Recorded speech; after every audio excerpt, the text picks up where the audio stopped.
कलाम है मियाँ मोहम्मद बख्श रहमतुल्लाह अलैह का, और ये एक सूफियाना कलाम है। यहाँ पर आपको जो किस अंदाज में ये लिखा गया, किस सोच के तहत लिखा गया, इसको समझना बहुत ज़रूरी है। तो ये जो अब मैं पहले आपको फर्स्ट पॉइंट जो समझाऊंगी उसको आप समझ लो, तो फिर आपके लिए आसानी होगी कि आप इसे आगे आसानी से समझ सकोगे और कर सकोगे। मियाँ मोहम्मद बख्श सूफ़ी शायर हैं और पंजाबी अदब का बहुत बड़ा नाम है। सूफिया का जहान अलग और मोहब्बत का ज़ाविया जुदा होता है। ये इश्क की राह पर चलते हैं। इश्क रब की मोहब्बत में रंग जाने का नाम है। अपने पाक रब की रज़ा में ढल जाना इश्क है। यानी अल्लाह ताला ने जो अहकामात दिए उन पर अमल करना, अल्लाह ताला के अहकामात के मुताबिक चलना, अल्लाह ताला रहमान है, वो अपने बंदों को देखना चाहता है कि उसके बंदे भी उसके बंदों पर रहम का मामला करें। तो जो इश्क की राह पर चलता है, जिसकी सोच, जिसका मरकज़ ये होता है कि उसने अल्लाह की रज़ा को पाना है, वो क्या करता है कि अपनी ज़िंदगी को इस मुताबिक ढालता है कि वो अल्लाह के अहकामात के मुताबिक अपनी ज़िंदगी को गुजारता है। हम अब इस बात को कैसे लिखेंगे? सूफिया का जहान अलग होता है और मोहब्बत का ज़ाविया जुदा होता है। ये इश्क की राह पर चलते हैं। इश्क रब की मोहब्बत में रंग जाने का नाम है। अपने रब की रज़ा में ढल जाना इश्क है, और यही कैफियत हमें तमाम सूफ़ी अदब में देखने को मिलती है। यही वजह है कि सूफियाना कलाम में बहुत गहराई होती है। बाबा बुल्ले शाह लिखते हैं, यार को हमने जा बजा देखा, कहीं जाहिर कहीं छुपा देखा। एक और जगह शायर ने लिखा, कुछ नज़र आया ना फिर जब तू नज़र आया मुझे, जिस तरफ देखा मुकामे हूँ नज़र आया मुझे। अब हम चलते हैं, ये तो वजाहत हो गई कि सूफियाना कलाम क्या है, सूफियाना सोच क्या है, और ये जो हम पढ़ने जा रहे हैं इसको किस अंदाज में लिखा गया। अब पहला शेर है, सबसे अव्वल हम्द खुदा की जो मालिक है सबका, किसी मुहिम ना हारे हरगिज़ नाम जपे जो रब का। मियाँ मोहम्मद बख्श सूफ़ी शायर हैं, पंजाबी अदब का बहुत बड़ा नाम है। सूफिया का जहान अलग और मोहब्बत का ज़ाविया जुदा होता है। ये इश्क की राह पर चलते हैं। इश्क रब की मोहब्बत में रंग जाने का नाम है। अपने रब की रज़ा में ढल जाना इश्क है, और यही कैफियत हमें तमाम सूफ़ी अदब में देखने को मिलती है। यही वजह है कि सूफियाना कलाम में बहुत गहराई होती है।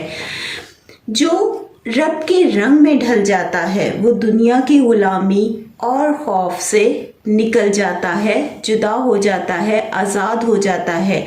ये कैफियत क्या है, ये मुकाम क्या है, यही हमें मियाँ मोहम्मद बख्श रहमतुल्लाह अलैह के इस कलाम में देखने को मिलता है। ये कलाम सूफियाना तर्ज पर लिखा गया है। मियाँ मोहम्मद बख्श अपने इन अशार में लिखते हैं, सबसे अव्वल हम्द खुदा की जो तमाम जहानों का खालिक और मालिक है, और जो इंसान इस नुक्ते को समझ गया वो और रब का दामन थाम लिया। इन अशार में मियाँ मोहम्मद बख्श क्या कह रहे हैं, और जो इंसान इस नुक्ते को समझ गया और रब का दामन थाम लिया वो ज़िंदगी के किसी मुकाम पर नहीं हारता, शिकस्त उसका मुकद्दर नहीं बनती। ये तमाम जहान और इसके मामूलात रब के एक कुन कहने के मोहताज हैं। यानी अल्लाह ताला का जब हुक्म आता है हो जा, अल्लाह के एक हुक्म के मोहताज है। हम यूँ भी लिख सकते हैं कि तमाम मामलात अल्लाह ताला के एक हुक्म के मोहताज हैं। जब अल्लाह का हुक्म आता है तो तमाम मामला ठीक हो जाते हैं। मायूसी के अंधेरों में रब का जिक्र रोशनी है, नामुमकिन को मुमकिन करने वाली एक ज़ाते पाक है। सबसे अव्वल रब की तारीफ है और जिसने अपनी लौ रब से लगा ली, रब का जिक्र करता रहा, वही दुनिया और आखिरत में कामयाबी पाएगा। इस शेर का दूसरा पहलू ये भी सामने आता है कि सूफिया अपनी मस्ती में महव अल्लाह का विर्द करते हैं।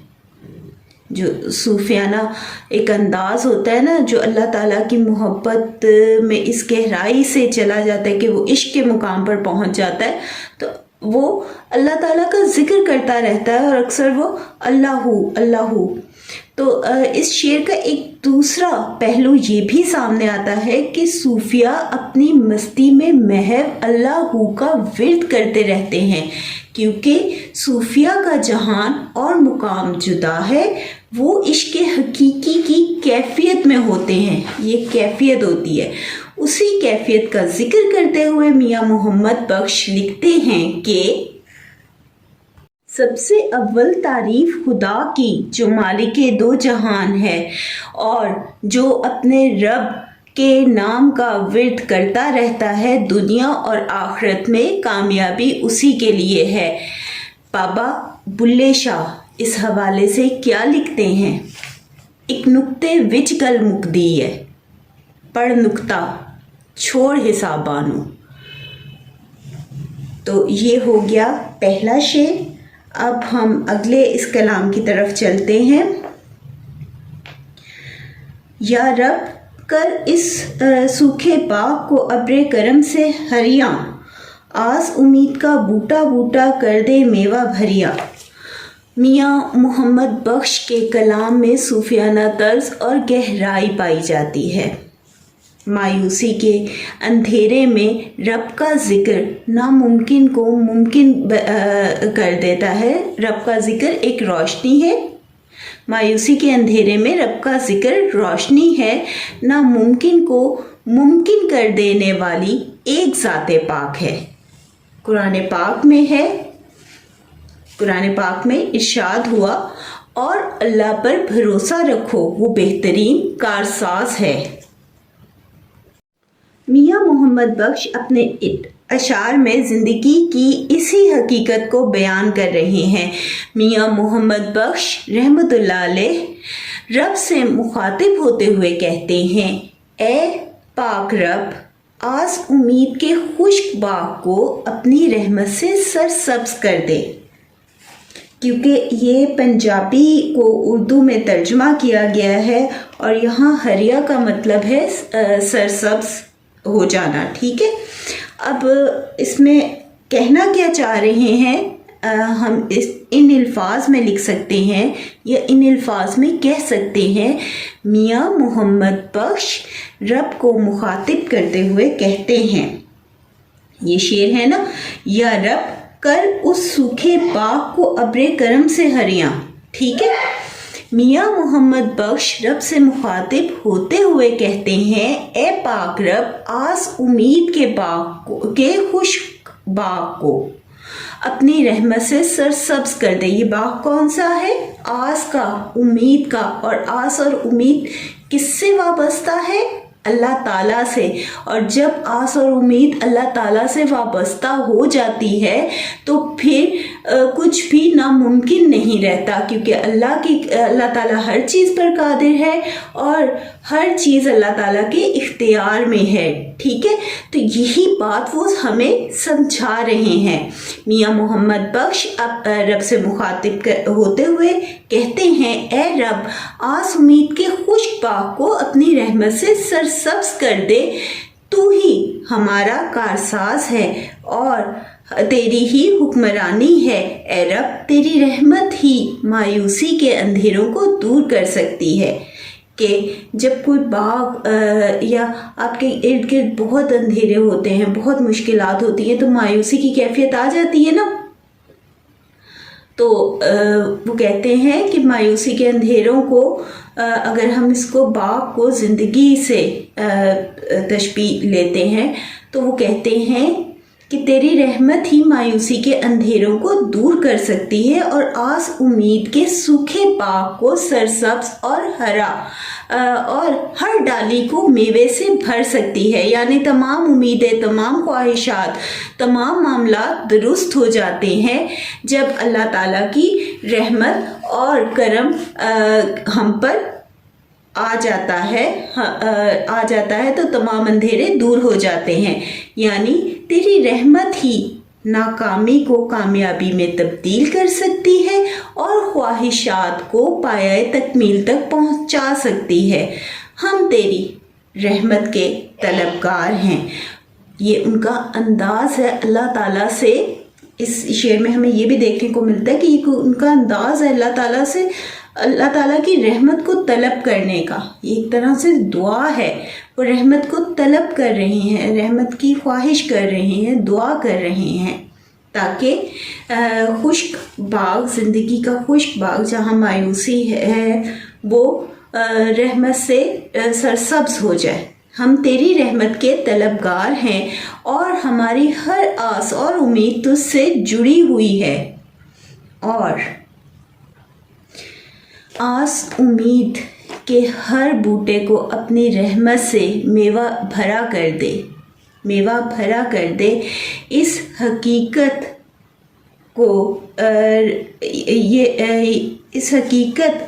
کو رب کی ذات بیان کر رہے ہیں. وہ اس حقیقت کو بیان کر رہے ہیں کہ رب کی ذات ناممکن کو ممکن بنانے پر قادر ہے. بڑی خوبصورتی سے شاعر نے اس خیال کو قلم بند کیا ہے. تو یہاں پر اس کلام کا یہ دوسرے شعر کی تشریح مکمل ہوتی ہے. روپ ایک چلتی پھرتی چھاؤں ہے، کھوٹ ہے اس کندن میں، صدا نہ پیڑ کی شاخیں ہریا، صدا نہ پھول چمن میں. میاں محمد بخش رحمۃ اللہ علیہ اپنے ان اشعار میں لکھتے ہیں کہ روپ رنگ ایک چھاؤں کی طرح ہے جو ایک دن چھاؤں جس طرح ایک دن یہ چھاؤں ختم ہو جائے گی. جب شباب کا وقت آتا ہے تو روپ کندن کی طرح چمکدار اور روشن ہوتا ہے، سونے کی طرح. کندن کہتے ہیں سونے کو. تو جب آپ پر شباب آتا ہے تو وہ کہہ رہے ہیں کہ روپ کندن کی طرح چمکدار اور روشن ہوتا ہے، لیکن اصل تو انسان کا کردار ہے جو قائم رہتا ہے. صوفیانہ کلام میں بہت گہرائی ہوتی ہے اور زندگی کے جو حقائق ہیں ان کو بیان کیا جاتا ہے. تو یہی وجہ ہے کہ ان کو سمجھنے کے لیے اس انداز کو سمجھنا پہلے بہت ضروری ہے. روپ رنگ تو چلتی پھرتی چھاؤں کی طرح ہے. یعنی ایک لمحے کے لیے چھاؤں آتی ہے تو دوسرے لمحے چھاؤں چلی جاتی ہے. اسی طرح جب شباب کا وقت آتا ہے تو روپ رنگ آتا ہے انسان پر، لیکن وقت کے ساتھ وہ ختم ہو جاتا ہے. اس سونے میں تو کھوٹ ہے. ہم ان کو کس الفاظ میں لکھیں گے؟ روپ رنگ تو چلتی پھرتی چھاؤں کی طرح ہے، اس سونے میں تو کھوٹ ہے، ایک دن اس کی چمک مان پڑ جائے گی. یہ جو ہم نے اوپر شعر پڑھا اس کو ہم ان الفاظ میں لکھیں گے. ایک دن اس کی چمک مان پڑ جائے گی، یہی حقیقت ہے اور زندگی کا سچ ہے. اگلے مصرعے میں آپ قانون قدرت کی طرف اشارہ کر رہے ہیں. دیکھیں یہ جو قانون قدرت ہے نا، جو ہمارے ارد گرد زندگی ہے، یہ ہمیں بہت کچھ سکھاتی ہے. تو وہ اس کی طرف اشارہ کر رہے ہیں، قانون قدرت کی طرف اشارہ کر رہے ہیں اپنے اس خیال کی وضاحت کرنے کے لیے. ٹھیک ہے، اگلے مصرعے میں آپ قانون قدرت کی طرف اشارہ کرتے ہوئے اپنے اس خیال کی وضاحت کر رہے ہیں निज़ाम कुदरत को देखो, पेड़ कभी सरसब्ज होता है, फूल चमन को बहार देता है, लेकिन एक वक्त वो भी आता है कि इन पेड़ों और फूलों का अरूज ख़त्म हो जाता है। पहले मिसरे में इन्होंने क्या लिखा, रूप एक चलती फिरती छाँव है, खोट है इस कुंदन में, सदा न पेड़ की शाखें हरियां, सदा न फूल चमन में। अगले मिसरे में आप कानूने कुदरत की तरफ इशारा करते हुए अपने इस ख्याल की वजाहत कर रही हैं, निज़ाम कुदरत को देखो, पेड़ कभी सरसब्ज होता है, फूल चमन को बहार देता है, बाग को बहार देता है, लेकिन एक वक्त आता है कि इन पेड़ों और फूलों का अरूज ख़त्म हो जाता है और वो सूख जाते हैं। यही हकीकत रूप रंग और शबाब की भी है कि बिला आखिर रूप रंग को ज़वाल पजीर होना है। इस कायनात में जो कुछ भी है उसे एक दिन फना होना है और बाकी नाम सिर्फ अल्लाह का रहना है। यही ज़िंदगी की हकीकत है। ये दुनिया फ़ानी है और आखिरत में अमाल रब की रज़ा को हासिल करने का ज़रिया हमारा किरदार ही है। बाबा बुल्ले शाह लिखते हैं, तन काला कबूल वे बुलिया, मन काला किसे कम दा नहीं। इस कलाम का अगला शेर है, खाक के अंदर खाक हुई चंद चेहरों की ताबानी, कर वो परीत मोहम्मद जिससे जग में रहे निशानी। सूफ़ी की नज़र हमेशा ज़िंदगी की हकीकत पर रहती है और ज़िंदगी की हकीकत क्या है कि एक दिन इसने ख़त्म होना है, ये आर्जी है। सूफ़ी की नज़र हमेशा ज़िंदगी की हकीकत पर रहती है, उसे ये दुनिया आर्जी ठिकाना नज़र आती है। ये ही गहराई उन्हें इश्क की राह की तरफ लेकर चलती है, यानी ये जो उनकी सोच होती है ना और उनका ज़िंदगी को जीने का अंदाज़ होता है, यही गहराई उन्हें इश्क की राह पर लेकर चलती है कि उनकी लगन अपने रब से जुड़ जाती है और वो इश्क हकीकी में खो जाते हैं। इन अशार में मियाँ मोहम्मद बख्श ज़िंदगी की अटल हकीकत को बयान करके इंसान के शऊर को बेदार करने की कोशिश कर रहे हैं। ज़िंदगी की हकीकत क्या है? यही है ना कि एक दिन ये ज़िंदगी ख़त्म हो जाएगी। तो इसी का जिक्र, इसी का बयान मियाँ मोहम्मद बख्श इन अशार में कर रहे हैं। मियाँ मोहम्मद बख्श लिखते हैं, खाक के साथ खाक हुए चमकते चेहरों वाले खूबसूरत इंसान, इन्हें हम ब्रैकेट में लिखेंगे। मियाँ मोहम्मद बख्श लिखते हैं, खाक के साथ खाक हुए चमकते चेहरों वाले खूबसूरत इंसान, ज़िंदगी की इस हकीकत को देखकर उन्होंने यही जाना कि इंसान की तख्लीक खाक से हुई और मौत के बाद हर इंसान ने इसी मिट्टी में मिल जाना है, कि यानी इंसान की इब्तिदा भी खाक है और अंजाम भी खाक है। ये हकीकत समझने के बाद मियाँ मोहम्मद बख्श रहमतुल्लाह अलैह खुद से कहते हैं कि ये ज़िंदगी तो मिट जानी है, कितने रोशन चेहरे खाक हो गए, तो कोई ऐसी प्रीत लगानी चाहिए, ऐसी राह इख्तियार करनी चाहिए कि दुनिया से जाने के बाद भी नाम बाकी रहे। सूफिया के नज़दीक वो प्रीत, वो मोहब्बत रब की रज़ा के मुताबिक ढल जाना है कि रब की रज़ा के रंग में रंग जा और दोनों जहान दुनिया और आखिरत में कामयाबी पा ले। सूफियाना सोच क्या है? सूफिया के नज़दीक वो प्रीत, वो मोहब्बत क्या है? पहले उन्होंने क्या देखा कि ज़िंदगी की हकीकत क्या है? खाक से बना और खाक में मिल जाएगा इंसान। कितने खूबसूरत चेहरे, कितने खूबसूरत इंसान खाक हो गए। फिर आगे उन्हें क्या एहसास हुआ कि कोई ऐसा काम किया जाए کہ وہ ان کی دنیا پہ نشانی باقی رہے تو وہ پھر انہیں وہ کس طرف لے کر گئی یہ سوچ انہیں صوفیہ کے نزدیک وہ پریت رب کی رضا کے مطابق ڈھل جانا ہے کہ رب کی رضا کے رنگ میں رنگ جا اور دونوں جہان دنیا اور آخرت میں کامیابی پالے۔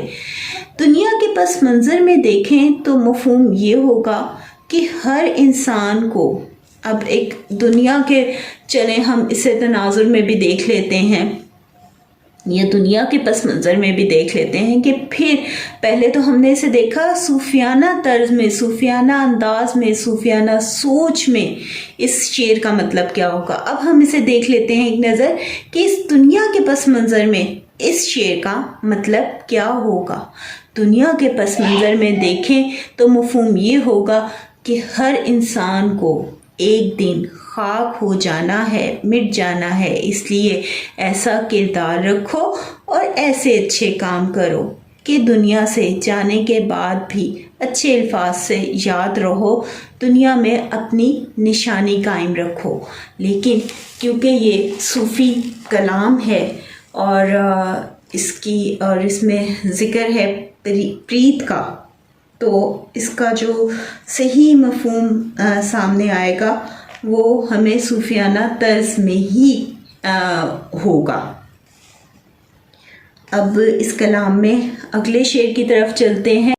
زندگی کی اسی حقیقت کو بابا بلے شاہ نے ان الفاظ میں بیان کیا۔ بابا بلے شاہ اسا مرنا نہیں گور پیا کوئی ہور، کہ آخر قبر میں جانا ہی انجام ہے، لیکن شاید ہم اس حقیقت کو نظر انداز کرتے ہیں۔ اب چلتے ہیں اگلے شعر کی طرف۔ جانی تھی سو گئی جوانی، یار نے کی کب یاری، یار بغیر محمد بخشا کون کرے غم خواری۔ میاں محمد بخش رحمۃ اللہ علیہ لکھتے ہیں کہ گزرتے وقت کے ساتھ جوانی کا دور بھی ختم ہو گیا۔ یہی زندگی کا سچ ہے، جوانی کبھی سدا قائم نہیں رہتی، لیکن جوانی میں جو ان کے دوست تھے، ان کے اپنے تھے، انہوں نے بھی یاری نہ نبھائی یا وہ سب بھی اس دنیا سے چل بسے۔ کہ زندگی کی یہی حقیقت ہے، نہ ہماری جوانی قائم رہنی ہے، نہ ہمارے سچے دوست اور یار اور اپنے جو ہیں وہ سدا رہنے ہیں، اور ایک وقت آتا ہے کہ وہ چلے جاتے ہیں، ہم سے دور ہو جاتے ہیں، بچھڑ جاتے ہیں۔ تو میاں محمد بخش لکھتے ہیں کہ گزرتے وقت کے ساتھ جوانی کا دور بھی ختم ہو گیا، یہی زندگی کا سچ ہے، جوانی کبھی سدا قائم نہیں رہتی، لیکن جوانی میں جو ان کے دوست تھے، ان کے اپنے تھے، انہوں نے بھی یاری نہ نبھائی یا وہ سب اس دنیا سے چل بسے، اور میاں محمد بخش انہیں یاد کر رہے ہیں یا ان کے دوستوں نے، اپنوں نے ان کا ساتھ چھوڑ دیا۔ دو معاملات ہو سکتے ہیں، لیکن زیادہ یہی ہے کہ انہوں نے بھی ایک وقت پر جانا تھا تو وہ چل بسے ہوں گے، اور اب انہیں میاں محمد بخش رحمۃ اللہ علیہ یاد کر رہے ہیں یا ان کا خیال آ رہا ہے۔ بڑھاپے میں کمزوری کی حالت میں آپ اپنے دوستوں کو، اپنوں کو یاد کرتے ہوئے کہتے ہیں کہ جوانی بھی گزر گئی اور میرے دوستوں نے بھی وفا نہ نبھائی، اب یار بغیر محمد بخشا کون تیری غم خواری کرے گا۔ ایک دوسرا پس منظر، اب یار بنا محمد بخشا کون تیری غم خواری کرے گا، کہ وہ سب تو چلے گئے، بچھڑ گئے، جوانی کا دور بھی ختم ہو گیا، تو اب دوست کے بنا، ساتھی کے بنا کون تیری غم خواری کرے گا۔ ایک دوسرا پس منظر صوفیانہ انداز میں دیکھیں تو یوں سامنے آئے گا۔ یہاں پر بھی دو پس منظر سامنے آ سکتے ہیں، یا اس کو دو انداز سے دیکھا جا سکتا ہے کہ میاں محمد بخش کہتے ہیں जवानी का दौर भी गुजर जाता है और यार दोस्त भी साथ छोड़ जाते हैं और यार के बगैर कोई गम ख्वार नहीं होता है। सो जिसने रब से यारी की, अब बात ये जो पॉइंट है ये माइंड में रखने वाला है, और जिसने रब से यारी की और रब की रज़ा के मुताबिक ढल गया वो कभी तन्हा नहीं होता, क्योंकि यार बिना वक्त नहीं गुज़रता, ज़िंदगी नहीं गुज़रती है। हम क्या लिखेंगे?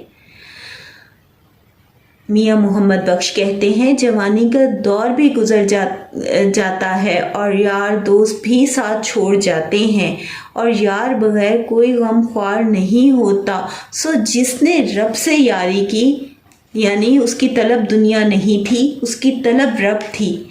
सो जिसने रब से यारी की और रब की रज़ा के मुताबिक ढल गया। अब उसका तरीका क्या है? रब की रज़ा के मुताबिक ढल जाना, मुताबिक ढल गया, वो कभी तन्हा नहीं रहता, क्योंकि यार बिना वक्त और ज़िंदगी नहीं गुज़रती है और रब की यारी ही सच्ची है, कायम रहने वाली है।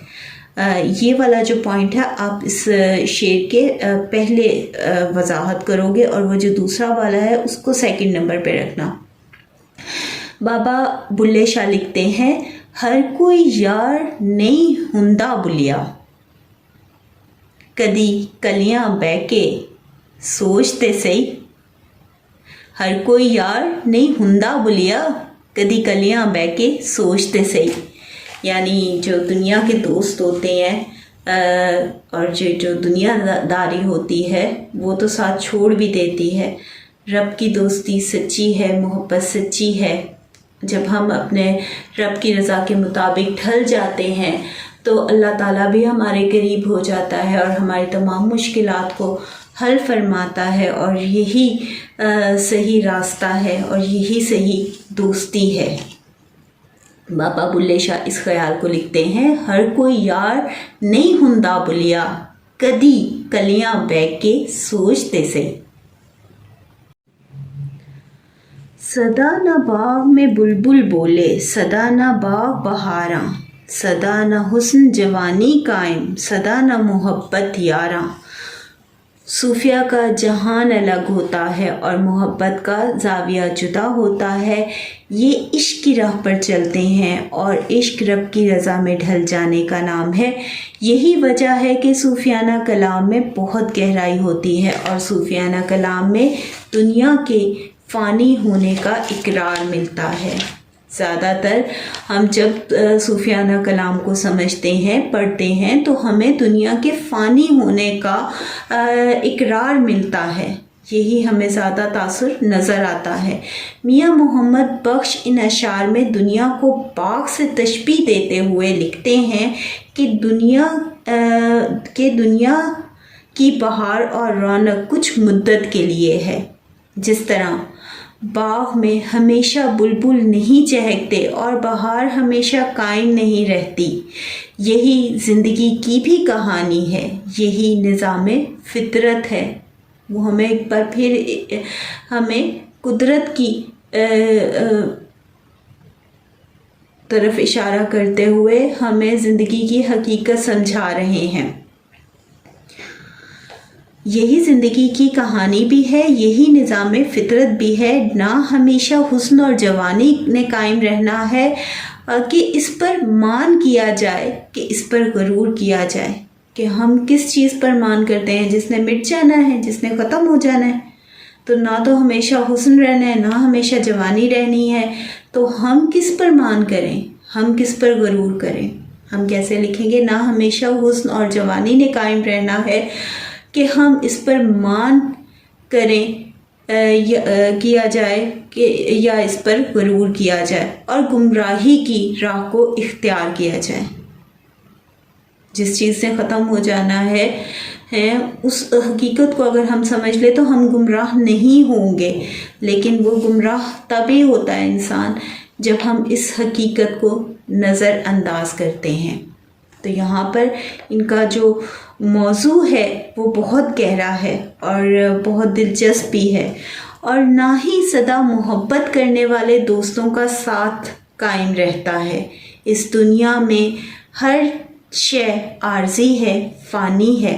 سدا نہ باغ میں بلبل بولے، سدا نہ باغ بہارا، سدا نہ حسن جوانی قائم، سدا نہ محبت یاراں۔ ٹھیک ہے، دوستوں کی محبت ہمیشہ نہیں رہتی، محبت کرنے والے دوست بھی دور ہو جاتے ہیں، چلے جاتے ہیں۔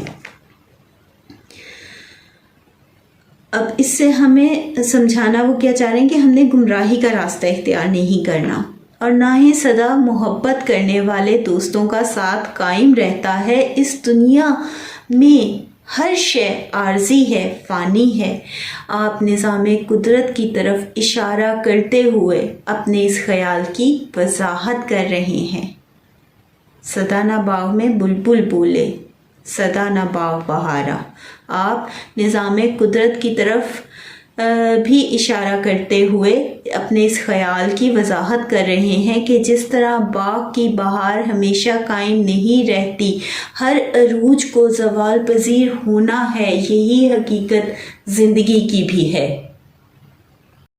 جوانی ڈھل جائے گی، یار دوست بچھڑ جائیں گے، حسن ختم ہو جائے گا، پھر اس کا کردار اور اعمال اس کا سرمایہ حیات ہوں گے، وہ سرمایہ جو ہم نے اس جہان میں اپنے رب کے حضور لے کر حاضر ہونا ہے۔ بقول شاعر، جگہ جی لگانے کی دنیا نہیں ہے، یہ عبرت کی جا ہے، تماشا نہیں ہے۔ تو یہ ہے ہماری اس کلام کی وضاحت کرنے کی جو میں نے کوشش کی ہے، وضاحت کی ہے۔ آپ اس میں ایک بات یاد رکھنا کہ یہ صوفیانہ انداز ہے اور صوفیانہ کلام ہے، اس کو ترجمہ کیا گیا ہے، اور جو میں نے آپ کو پہلے پیراگراف لکھوایا ہے اس کو آپ سمجھ لینا اور اس کو ہر شعر میں ابتدا میں لکھنا، اور پھر آگے سے اس شعر کی اس کلام کی وضاحت کرنا۔ اور اس کے بعد یہ تقریباً آپ کی تمام غزلیں مکمل ہو چکی ہیں، نظمیں بھی تقریباً مکمل ہیں۔ اب اگلے سال بھی انشاءاللہ تعالی ہمارا ساتھ رہے گا۔ جو سیکنڈ ایئر میں آپ کو اردو کی بک لگے گی، انشاءاللہ تعالی میں کوشش کروں گی کہ اس کے اوپر بھی کام کروں۔ اور جو آپ کو ایک ہمیشہ سے ہے کہ نظر ٹھیک سے نہیں آ رہا یا کچھ، تو ابھی وقت کم تھا اور کام کافی زیادہ تھا، تو سلیبس نہیں کور ہو پا رہا تھا۔ تو اگلے سال انشاءاللہ تعالی میری کوشش ہوگی کہ کیمرہ اور لائٹ اور وہ سب چیزیں ارینج کر کے تو میں اس پر کام کروں، تو آپ کا وہ مسئلہ بھی حل ہو جائے۔ باقی آپ کے لیے دعا ہے کہ اللہ تعالیٰ آپ کو کامیابی دے۔ اس چینل کو زیادہ سے زیادہ شیئر کرو اور دعاؤں میں یاد رکھنا۔ اللہ حافظ۔